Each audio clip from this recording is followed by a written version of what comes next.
Hello students, आज मैं आप लोगों के साथ हूँ क्लोज सॉलिड स्टेट की नेक्स्ट स्टेटिंग के साथ close packed structure. Close packed structure means the arrangement of the atoms molecule या ions in ions atoms ions या मॉलिक्यूल का जो अरेंजमेंट, जिनको हमने कॉन्स्टिट्यूट पार्टिकल्स बोला है, उन कॉन्स्टिट्यूट पार्टिकल्स का जो अरेंजमेंट होता है वो इस पैटर्न पे होता है कि वो एक दूसरे से क्या हो, क्लोजली पैक्ड हों। क्लोजली पैक्ड होने से उस पर्टिकुलर सॉलिड की जो डेंसिटी उस पर्टिकुलर सॉलिड की जो डेंसिटी और स्टेबिलिटी है वो क्या हो जाएगी, मैक्सिमम हो जाती है। डेंसिटी और स्टेबिलिटी क्या होगी, मैक्सिमम होगी। तो उनकी पैटर्न, उनकी जो टेंडेंसी होती है वो क्लोजली पैक्ड होने की रहती है। और क्लोजली पैक्ड टेंडेंसी में ही सॉलिड पार्टिकल्स के बीच में जो वैकेंट स्पेस रहता है वो वैकेंट स्पेस मिनिमम रहता है और अट्रैक्टिव फोर्स क्या रहता है, मैक्सिमम रहता है। और इसी अट्रैक्टिव फोर्स के मैक्सिमम होने उसकी डेंसिटी और स्टेबिलिटी क्या होती है, मैक्सिमम हो जाती है। इन सॉलिड पार्टिकल्स का मीन्स एटम मॉलिक्यूल से आयन का जो अरेंजमेंट होता है वो उनको हम जनरली क्या करते हैं, अरेंजमेंट से पहले अपन उनको कंसीडर करते हैं एक सॉलिड स्फीयर के रूप में, अरेंज सॉलिड स्फीयर के फॉर्म में उनको अपन कंसीडर कर लेते हैं। और इस अरेंजमेंट के लिए सबसे पहले तीन डिफरेंट लेवल पे ये अरेंजमेंट एक्सप्लेन किया गया। तो सबसे फर्स्ट लेवल पे अरेंजमेंट रहता है, सबसे सिंपलेस्ट टाइप का अरेंजमेंट है close packing in 1D, one dimensional close packing. इस वन डायमेंशन क्या होता है, जो डिफरेंट टाइप के जो स्पेयर्स हैं उनको अरेंज किया जाता है और इन स्पेयर के अरेंजमेंट से क्या बनता है, रो बनती है। तो ये रो लेवल की प्लेसिंग हो जाती है। स्पेयर की प्लेसिंग से क्या बनता है, रो बनेगी। ये रो बनती है 1D। इसमें सिंपल सी वन लाइन, एक सिंपल सा पॉइंट हमें यूज करना है कि many spheres are arranged in such a way in straight line. बहुत सारे स्पेयर्स होते हैं वो एक स्ट्रेट लाइन में इस टाइप से वन बाय वन प्लेस्ड होते हैं कि ईच स्पेयर, एक पर्टिकुलर स्पेयर होता है, is contact with two another या टू नेबरिंग स्पेयर। एक के बाद एक इस टाइप से अरेंज होते हैं कि एक पर्टिकुलर स्पेयर होता है वो दो अपने अनदर स्पेयर से कांटेक्ट में रहता है। हालांकि ये पॉइंट फर्स्ट और लास्ट के लिए अप्लाई नहीं हो रहा, लेकिन बाकी आप अदर किसी भी स्पेयर को देखेंगे तो एक पर्टिकुलर स्पेयर होता है वो दो अनदर स्पेयर्स के क्या रहता है, कॉन्टेक्ट में रहता है। जब एक पर्टिकुलर स्पेयर दो अनदर स्पेयर के कॉन्टेक्ट में रहता है तो इस टाइप के जो 1D का जो कोऑर्डिनेशन नंबर वो कितना बन जाएगा, 2 बन जाएगा। देन नेक्स्ट, इसी रो की जब हम प्लेसिंग करते हैं तो रो की प्लेसिंग से हमारे पास क्या आता है, 2D प्लेसिंग आती है। 2D प्लेसिंग एक्चुअल में क्या होती है, दो टाइप की होती है। उसमें फर्स्ट टाइम हम ले रहे हैं क्लोज पैक्ड स्ट्रक्चर का। 2D के लिए फर्स्ट टाइप हमारे पास है close packed structure, close packed square close packed structure और hexagonal close packed structure. Square close packing and hexagonal close. Square और हेक्सागोनल को हम डिफ्रेंशिएट कर रहे हैं दो चार अलग अलग पॉइंट्स पे। स्क्वायर में क्या होगा कि सेकेंड लेयर की जो प्लेसिंग होती है, सेकेंड लेयर की जो प्लेसिंग होती है, ये फर्स्ट रो बन चुकी थी हमारे पास 1D, और इसके ऊपर सेकेंड लेयर की जो प्लेसिंग वो इस टाइप से होती है कि सेकेंड लेयर का जो स्पेयर होगा वो फर्स्ट लेयर के स्पेयर के एग्जैक्टली ऊपर होगा। हर sphere, each sphere of second layer are exactly above the sphere of first row. इसमें फर्स्ट रो की जो प्लेसिंग हम एक जिस पैटर्न पे अरेंज करते हैं उसको यदि अपन क्या करें, ए पैटर्न कंसीडर कर रहे हैं, तो सभी लेयर्स की जो प्लेसिंग होती है वो क्या होती है, सेम टाइप की होती है। तो ये क्या होता है, ए पैटर्न की क्लास हो जाती है। इन स्पेयर्स की जब हम अलाइनमेंट देखते हैं तो इन स्पेयर्स का जो अलाइनमेंट होता है वो हॉरिजॉन्टली देखा जाए या वर्टिकली देखा जाए स्ट्रेट ही दिखेगा। तो ये हॉरिजॉन्टली और वर्टिकली इनका अलाइनमेंट सेम होता है, ये ए पैटर्न का होता है और स्पेयर अबव स्पेयर होगा। फोर्थ पॉइंट, एक पर्टिकुलर जो स्पेयर होता है वो फोर अनदर 1 2 3 और 4, एक पर्टिकुलर स्पेयर होता है वो चार अनदर स्पेयर के कांटेक्ट में रहता है। इसलिए इसका कोऑर्डिनेशन नंबर 2 से इंक्रीज होकर कितना हो जाता है, 4 हो जाता है। और उन चारों स्पेयर के सेंटर्स को ज्वाइन करने पर क्या बनता है, एक स्क्वायर बनता है। इसलिए इसको क्या बोलते हैं, स्क्वायर क्लोज पैक्ड स्ट्रक्चर बोलते हैं। ये पहला एग्जाम्पल हो गया किसका, 2D का first square close packed structure. इसको आप सिस्टमेटिकली इस एग्जाम्पल से, इस पर्टिकुलर डायग्राम से भी वही चारों पॉइंट एक्सप्लेन कर सकते हैं। सिमिलरली हमारे पास नेक्स्ट इसमें पॉइंट आता है hexagonal close packed structure. Hexagonal close packed structure क्या होता है, स्क्वायर से थोड़ा डिफरेंट होता है। उसमें जो फर्स्ट रो बनी थी हमारे पास स्पेयर्स की, उस स्पेयर्स की फर्स्ट रो बनने के बाद जो सेकेंड रो की जो प्लेसिंग की जाएगी, वो प्लेसिंग में क्या होता है, सेकेंड रो का जो स्पेयर होता है आर प्रेजेंट या सीटेड इन द डिप्रेशन या void of first layer. First layer के बीच में जो वैकेंसीज क्रिएट हुई थी, दो स्पेयर के बीच में जो वॉइड बनती है, उस वॉइड के बीच में ये आता है। तो इससे क्या बनती है, एक नई वर्ड्स बन जाती है जिसको ट्राइंगुलर वर्ड्स बोलते हैं। ये ट्राइंगुलर वर्ड्स बनेगी। इसमें जो ट्राइंगुलर वर्ड्स बनी इस, देन नेक्स्ट, पहला हो गया डिफरेंस। पहले केस में क्या था, स्क्वायर क्लोज में क्या था, स्पेयर पे स्पेयर था, इसमें स्पेयर कहाँ जा रहा है, वैकेंसीज में जा रहा है। सेकंड पॉइंट, हमने वहाँ देखा था कि वर्टिकली और हॉरिजॉन्टली स्क्वायर में क्या था, अलाइनमेंट सेम था, लेकिन इसमें वर्टिकली और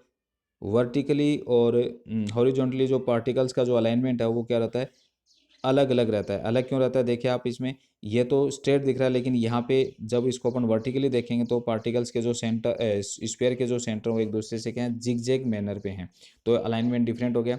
तीसरा पॉइंट वहाँ हमने लिखा था कि वहाँ पैटर्न, स्क्वायर क्लोज में पैटर्न क्या था, ए पैटर्न था, यानी सभी रो का जो अलाइनमेंट था वो सेम सीक्वेंस में था। बट इसमें रो का जो अलाइनमेंट होता है वो ए बी अल्टरनेटिव होता है, ए बी पैटर्न पे होता है। पॉइंट हमने वहाँ बताया था कि एक पर्टिकुलर स्फीयर क्या था, 4 के कांटेक्ट में था, इसलिए इसका कोऑर्डिनेशन वो 4 बना था। बट इसमें एक पर्टिकुलर स्फीयर वो 6 स्फीयर के कांटेक्ट में था, इसलिए इसका कोऑर्डिनेशन नंबर 6 होगा। वहाँ हमने लिखा था कि उन 4 को कांटेक्ट करने पर क्या बनाता है, एक स्क्वायर बन गया था। बट यहाँ पे इन 6 को कांटेक्ट करने पर क्या बनता है, एक हेक्सागोन बनता है, इसलिए इसको हेक्सागोनल क्लोज पैक्ड स्ट्रक्चर कहेंगे अपन। ठीक है, इस पर्टिकुलर एक्सप्लेनेशन को आप इस दोनों एग्जाम्पल से एक्सप्लेन कर सकते हैं चारों पॉइंट के भी। यहाँ पे A pattern, A B pattern, horizontally vertically समान, सेम, और हॉरिजॉन्टली वर्टिकली क्या होंगे, डिफरेंट होंगे। यहाँ पे क्या होता है, स्पेयर, अब वो स्पेयर होगा, यहाँ पे स्पेयर इन द वर्ड्स होगा। फोर्थ पॉइंट, इसमें कोऑर्डिनेशन नंबर 4 आ रहा है, इसमें कोऑर्डिनेशन नंबर कितना आएगा, 6 आएगा। ये इनमें वेरिएशन हो जाता है, ये 2D की प्लेसिंग हो जाती है दो डिफरेंट टाइप से। देन नेक्स्ट हमारे पास इन्हीं 2D लेयर्स की प्लेसिंग से कहाँ आते हैं अपन, 3D लेयर्स पे आते हैं। 3D लेयर में पहले हम प्लेसिंग करते हैं किसकी, स्क्वायर, 2D स्क्वायर लेयर की प्लेसिंग करते हैं। तो स्क्वायर लेयर की प्लेसिंग इस टाइप से होती है कि वो ए पैटर्न को फॉलो करते हुए, पैटर्न को फॉलो करते हुए जब बहुत सारी 2D स्क्वायर लेयर्स को एक दूसरे के प्लेसिंग की जाती है, तो उस टाइप में क्या बनता है हमारे पास, फाइनली ए पैटर्न को फॉलो करते बनेगा। तो इस टाइप से हमारे पास जो फाइनली जो लेटिस निकल के आए वो सिंपल क्यूबिक लेटिस, यानी सिंपल क्यूबिक लेटिस निकल के आ जाएगा। और इस सिंपल क्यूबिक लेटिस की जो यूनिट सेल है उसका नेचर क्या होता है, बाय नेचर वो क्या होते हैं, प्रिमिटिव टाइप की यूनिट सेल होती है। प्रिमिटिव टाइप की यूनिट सेल कल हम पहले वाली हेडिंग में एक्सप्लेन कर चुके हैं, जिसमें कॉन्स्टिट्यूटेड पार्टिकल, एटम या मॉलिक्यूल्स क्या होते हैं, only corner position of the unit cell होंगे। तो ये स्क्वायर 2D स्क्वायर क्लोज की अरेंजमेंट से ए पैटर्न पे अरेंज करते हुए जब हम उनको प्लेसिंग करते हैं तो हमारे फाइनली हमारे पास क्या बनता है, सिंपल क्यूबिक लेटिस बन जाता है। अब हम आते हैं किस पे, जो हमारे पास 2D हेक्सागोनल लेयर्स बनी थी। 2D हेक्सागोनल लेयर्स की जो प्लेसिंग की जा रही है, 2D हेक्सागोनल लेयर्स में पहले हम केवल क्या कर रहे हैं, इसमें इनिशियली हम इसमें क्या कर रहे हैं,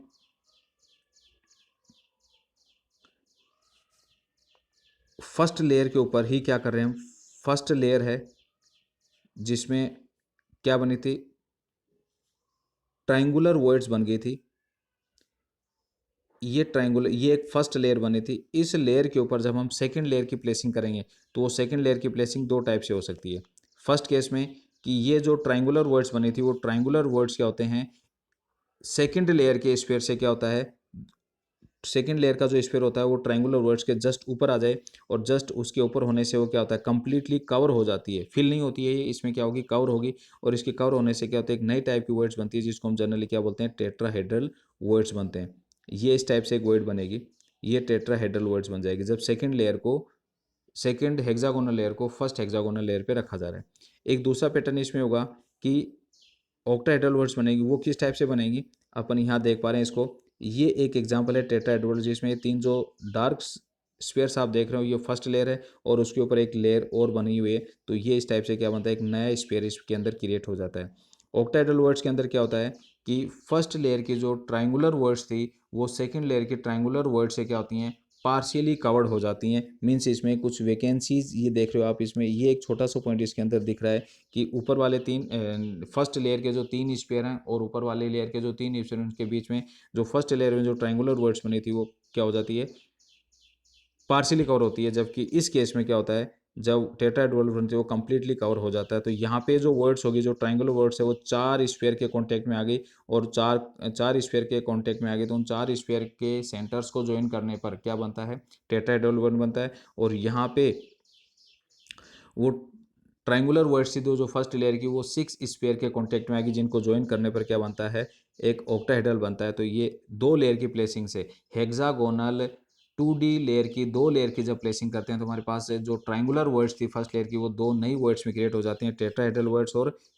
ऑक्टाहेड्रल वर्ड्स। अब हम क्या, ये दो लेयर की प्लेसिंग के बाद हम आते हैं नेक्स्ट पॉइंट पे। अब हमें थर्ड लेयर की प्लेसिंग करनी है, थर्ड लेयर की प्लेसिंग करनी है सेकंड लेयर के ऊपर। थर्ड लेयर की प्लेसिंग करेंगे जब हम सेकंड लेयर के ऊपर, तो हमारे पास क्या बनता है, दो टाइप से दो ऑप्शन हमारे पास रहते हैं कि हम कवर करना चाह रहे हैं कि इसको टेट्राहेड्रल वर्ड्स को कवर करना चाह रहे हैं, तो हम क्या करते हैं, ए बी पैटर्न को फॉलो करते हुए उन लेयर्स को वन बाय हेक्सागोनल लेयर्स को एक के ऊपर ए बी पैटर्न को फॉलो करते हुए रखते हुए चले जाते हैं। तो जितनी भी टेट्राहेड्रल वर्ड्स बनती हैं वो क्या होती हैं, कवर होती चली जाती हैं, और इससे फाइनली हमारे पास जो स्ट्रक्चर बनता है वो स्ट्रक्चर हमारे पास कौन सा बनता है, HCP स्ट्रक्चर बनता है, हेक्सागोनल क्लोज पैक्ड स्ट्रक्चर बनता है, जिस जनरली जैसे मैग्नीशियम और जिंक में इस टाइप का अरेंजमेंट हम देख पाते हैं। इसका कोऑर्डिनेशन नंबर 12 होता है और पैकिंग एफिशिएंसी 74 होता है। मींस इसमें जो यूनिट सेल का नेचर होता है वो कौन सा होता है, FCC टाइप का ही होता है। अब हम इसमें चाहते हैं कि नहीं, जो सेकंड लेयर में जो ऑक्टाहेड्रल वर्ड्स बनी थी, दो टाइप की जो वर्ड्स बनी है, टेट्राहेड्रल का कवरिंग कर रहे हैं तो हमारे पास HCP बन रहा है।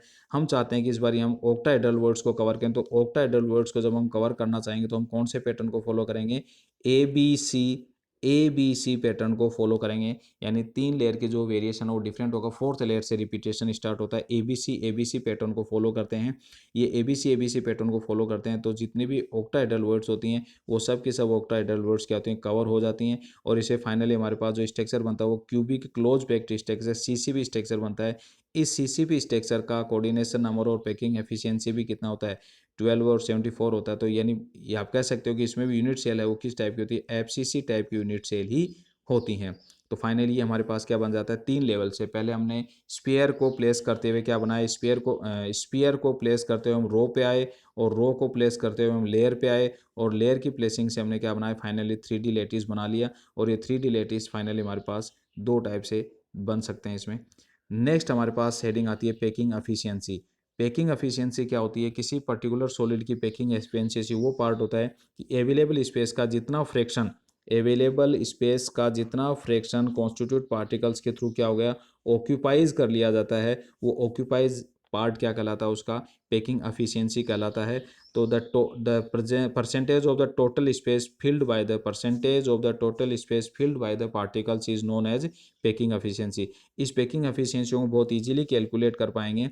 ये जनरली डेरिवेशन की फॉर्म में अपन जो हम कल लास्ट हेडिंग में पढ़ा था कि डिफरेंट डिफरेंट टाइप की जो यूनिट सेल उनकी पैकिंग एफिशिएंसी हम देख चुके हैं। वो एक हमने देखा था 52.4%, एक 68%, और तीसरे के लिए हमने पढ़ा था 74%। ये पैकिंग एफिशिएंसी कैसे कैलकुलेट की जाती है, तो इसका एक ही फॉर्मूला होता है, और वो फॉर्मूला क्या है, packing efficiency is equal to volume of sphere volume of cube multiply by 100। इस पर्टिकुलर फॉर्मूले से अब सपोज हम सिंपल क्यूबिक यूनिट सेल की पैकिंग एफिशिएंसी कैलकुलेट कर रहे हैं, एन की वैल्यू यूनिट सेल के लिए कितनी होती है, 1 होती है, इनटू में volume of sphere 4/3 pi r cube हो गया। देन वॉल्यूम ऑफ क्यूब का फॉर्मूला क्या होता है, साइड क्यूब होगा। तो यहाँ पे साइड क्या होता है, सिंपल क्यूबिक यूनिट सेल के लिए साइड की वैल्यू क्या होती है, ए साइड इज इक्वल टू क्या होता है, 2r होता है। तो यहाँ पे हमारे क्या लिखेंगे, 2r का क्यूब हो जाएगा। तो फाइनली क्या हो गया, पैकिंग एफिशिएंसी क्या हो गया, 1/4/3 pi r cube divided by 2a whole cube into में 100। इसको जब हम सॉर्ट आउट करते हैं तो हमारे पास आएगा इसको जब हम सॉर्ट आउट करते हैं तो हमारे पास फाइनली क्या आ जाएगा, 4/3 इंटू पाई 22 इंटू में 7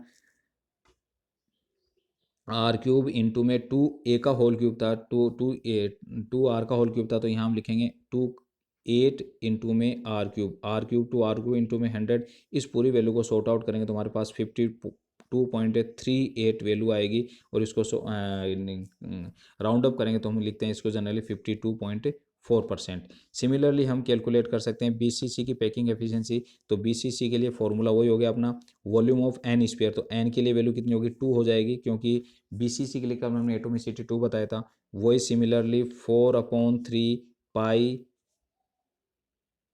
r³ ओके इंटू 100, और इंटू में यहाँ r की वैल्यू